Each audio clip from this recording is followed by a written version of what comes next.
What is up, ladies and gentlemen, and welcome back to another awesome video, guys. In today's video I'm gonna be doing something actually my English just broke right there.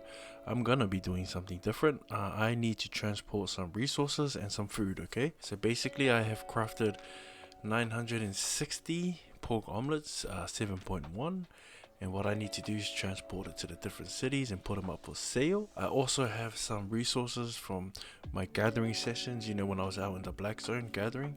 So I have some fiber, I have some hide, and I need to transport that to Matlock and Limhurst. So as I'm going around delivering my pork omelets, I am also going to be delivering these resources to the different cities that it needs to go to.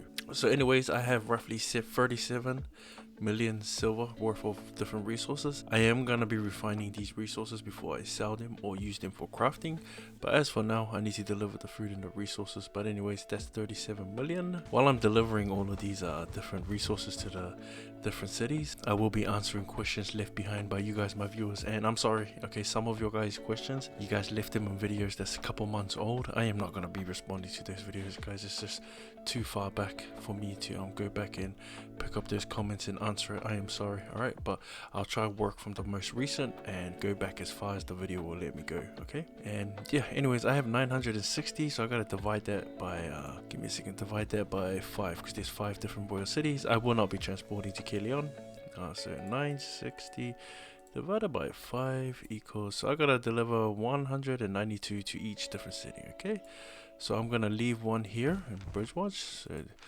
I'm gonna split this to 192 split, and yep, that's for the Bridgewatch city of Bridgewatch. The rest of these resources will go towards the other cities, especially the pork omelets. Alright, so yeah, enough jibber jabber from me, guys. Let's get the video started.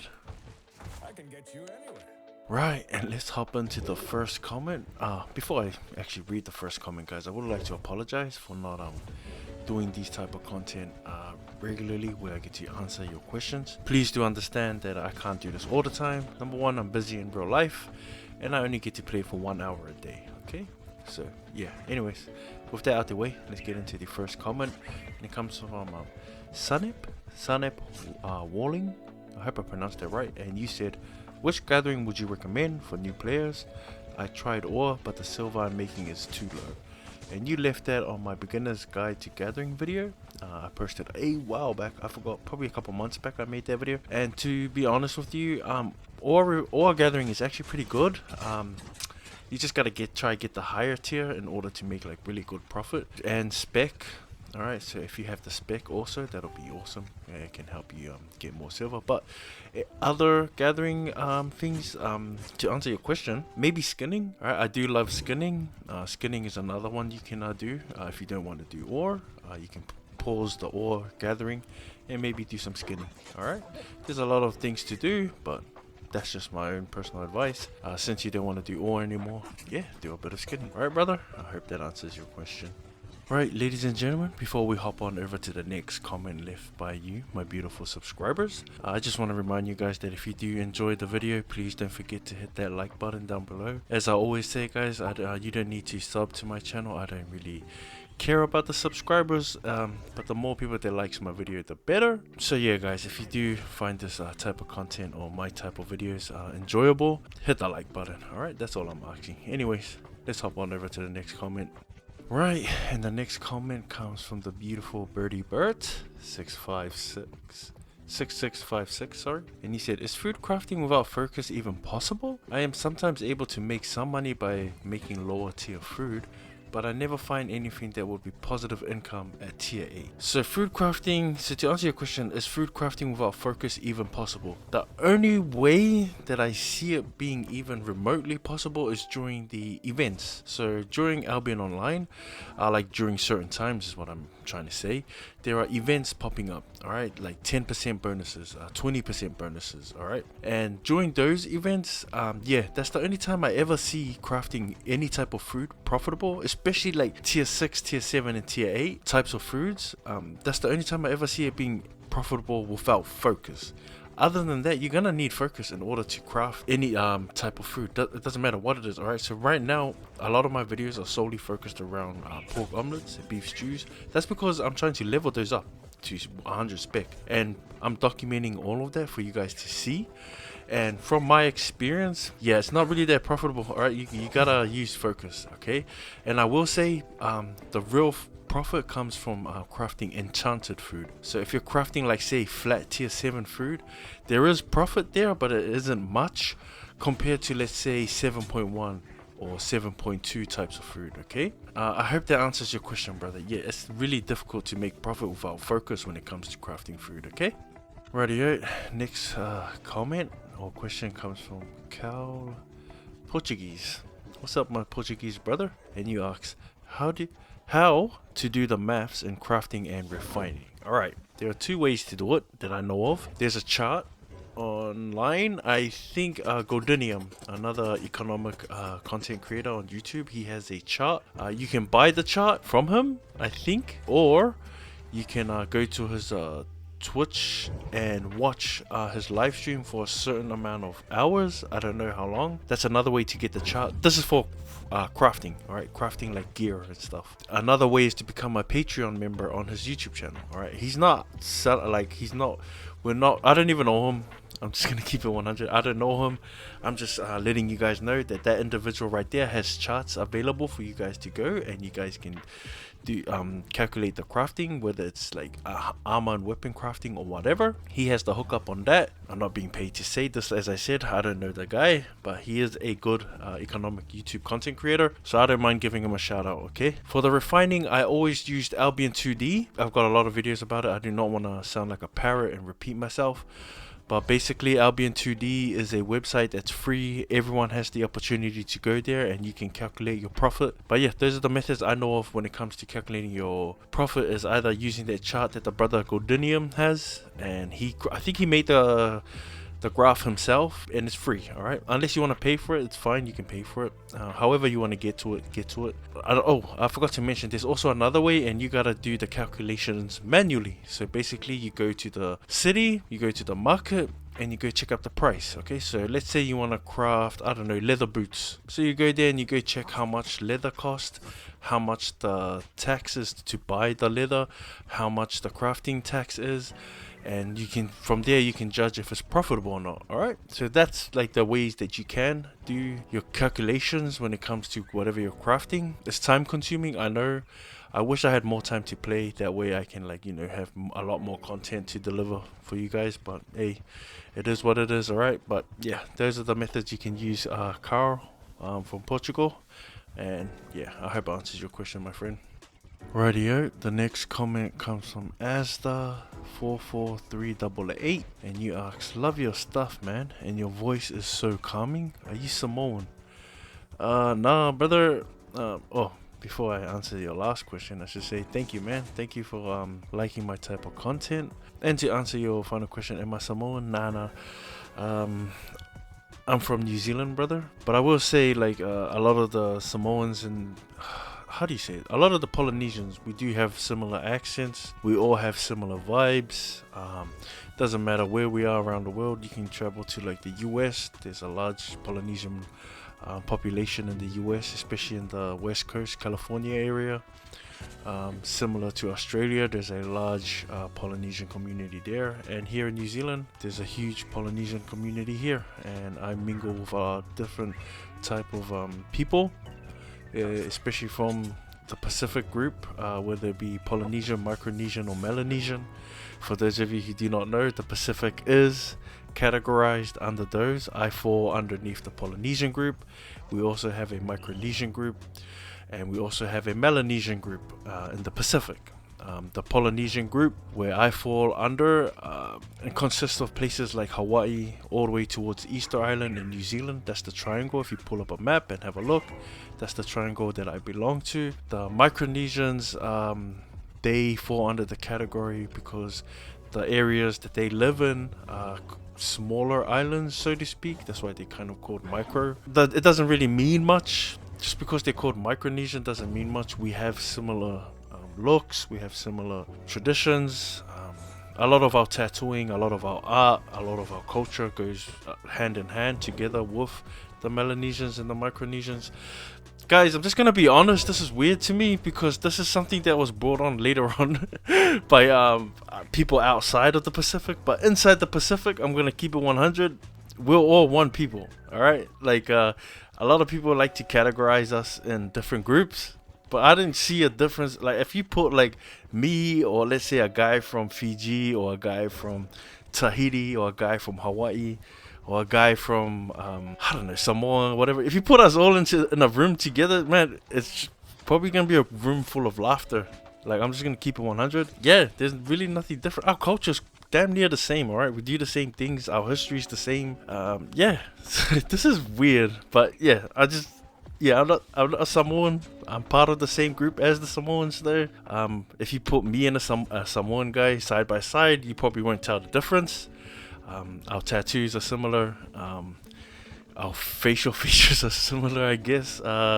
They're big people. Everyone always talks about Samoans being big people. I'm a big person. I'm 6'5".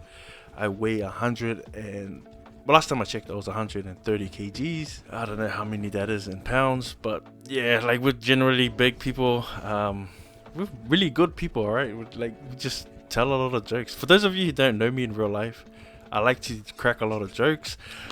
Some of my jokes do get a kind of racist. I'm just gonna be honest with you guys, alright? I do like saying some, racist jokes from time to time, alright? I poke fun at all people, blacks, whites, whatever. I don't really care, okay? But that's just me. I will never post that online. But like I said, we're a group of people that like to tell a lot of jokes and stuff. If you drink with us, we're hella fun to drink with. Most of the time, our drinking sessions turn into a singing session. So yeah, it doesn't. So yeah, I hope you guys learned something there. I am from the Pacific Ocean to be exact. I have never actually left my home ever. I don't know why. I live in paradise, but I do want to travel to the US and other countries, maybe somewhere down the line. But for now, I gotta sort out home first, okay? So before I go out to other places, you need to take care of home first. So yeah, hope that answers your question, Asta. Rightio. Next comment comes from brother. I'm not even gonna try and pronounce your name because I might mess around and say something inappropriate, but I am gonna post it up. And he asks how to get enough fish to make fish sauce profitably. I can't find enough fish within profit range. So basically you can buy order and set a buy order price, okay? That goes for everything basically in Albion Online. You can just buy order. You don't have to buy it instantly. So two methods that I use to get fish, alright? I usually like to buy tier 7 fish. What is it? Is it called the danglemouth catfish? Is that what it's called? Tier 7? I like to buy that type of catfish.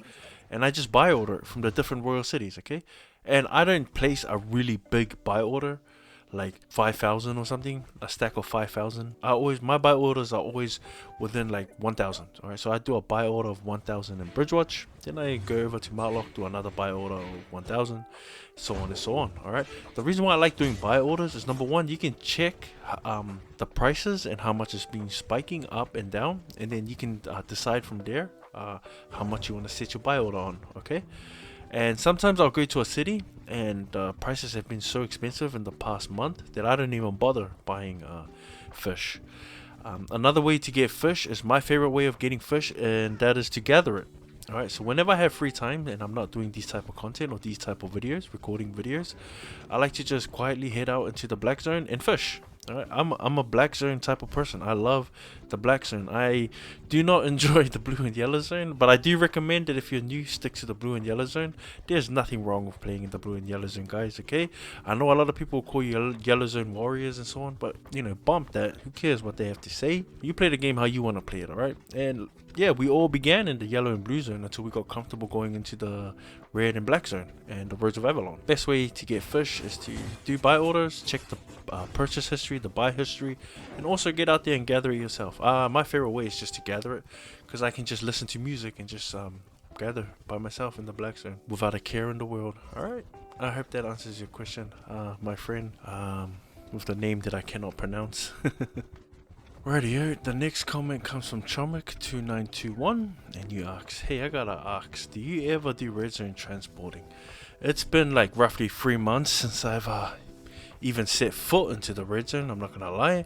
I spend a lot of my time in the black zone and in the mist, the black zone mist.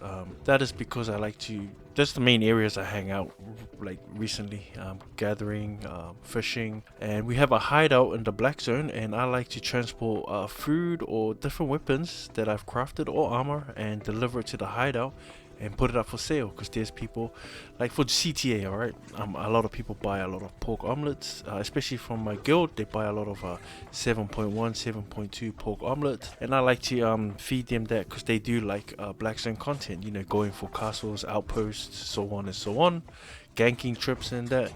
So yeah, I don't really spend much time in the red zone. I haven't transported in the red zone, like I said, in 3 months. Yeah, I hope that answers your question, my brother. Right, next comment was from Paul Gaffney 900, and he said, so you're doing this to level cooking, right? Because 300k profit is nothing? And that was on my crafting beef stew video. And yeah, I was crafting flat tier 8 beef stew and made a profit of 300k. As you saw in the video, it wasn't amazing, it wasn't spectacular, and like I said in the video, if you guys or other people weren't listening, I was trying to level up my beef stew crafting. That's why I'm only crafting flat tier 8, because my spec, and I know a lot of you guys follow my videos, you've seen it, my spec when it comes to beef stew crafting is horrendous. It's like absolutely terrible. So of course my return is not gonna be great. Alright, but once my spec gets higher, I should be making millions in profit when it comes to crafting beef stew. But in order to make the millions in profit, you gotta build your way up, guys. Alright, so yeah, you are right, 300k is nothing. But anyways, yeah, to answer your question, yeah, it's completely terrible. But yeah, I am leveling up beef stew crafting.